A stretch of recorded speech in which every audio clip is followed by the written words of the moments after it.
എനിക്കൊരു കാര്യം പറയാനുള്ളത്, മഞ്ജു വാര്യര് ദിലീപിനെ കണ്ടപ്പോൾ ചാടി എഴുന്നേറ്റു, കൈ കൊടുക്കാൻ പോയി. പക്ഷെ ദിലീപ് തിരിഞ്ഞു നോക്കിയില്ല. മഞ്ജു വാര്യര് കരഞ്ഞു മെഴുകി എന്ന് പറഞ്ഞൊരു സോഷ്യൽ മീഡിയയിൽ ഞാൻ ഒരു ടൈറ്റിൽ കണ്ടായിരുന്നു. ഇതാണ് ഏറ്റവും വലിയ പ്രശ്നം.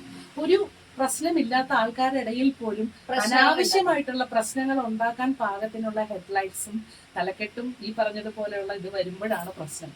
നമ്മൾ അതിന് നല്ല രീതിയിൽ മഞ്ജു ചാടി എണീറ്റു, കൈ കൊടുക്കാൻ പോയി എന്ന് പറയുന്നത് ഏറ്റവും വലിയ റെസ്പെക്റ്റ് ആണ്. ഒരാൾക്കാർ ഡിവോഴ്സ് ചെയ്തു എന്ന് പറഞ്ഞത് കൊണ്ട് അവിടെ റെസ്പെക്റ്റ് ഇല്ലാണ്ടായി പോകണമെന്നില്ല. ഇപ്പൊ ഞാനാണെങ്കിലും ഞാൻ ഡിവോഴ്സ് ചെയ്ത ഒരാളാണ്. പക്ഷെ എന്നാലും മക്കൾക്കും ഞങ്ങളുടെയും ഇടയിൽ എൻ്റെ ഹസ്ബൻഡ് വരാറുണ്ട്, ഒന്നിച്ച് ഞങ്ങൾ യാത്ര ചെയ്യാറുണ്ട്, മക്കൾക്ക് വേണ്ടി എല്ലാം ചെയ്യാറുണ്ട്. അതിനിപ്പോ എന്താണ്, അതിലെന്താണൊരു നാണക്കേട്? അത് തിരിച്ചങ്ങനെ പ്രതികരിക്കണം എന്ന് ഞാൻ പറയുന്നത്. കാരണം അവിടെയാണ് ഹ്യൂമൻ ബീയിങ്സിന്റെ ശരിക്കുള്ള വാല്യൂസ് നമുക്ക് അളക്കാൻ പറ്റുള്ളൂ, അല്ലേ? എനിക്ക് മഞ്ജു ആ ചെയ്തതിനോട് തീർച്ചയായിട്ടും റെസ്പെക്ട് ആണ്. കാരണം എന്താ വെച്ചാൽ ശത്രുത എന്ന് പറയുന്ന ഒരു സംഗതി ഇതിൽ സൂക്ഷിക്കേണ്ട ആവശ്യമില്ല.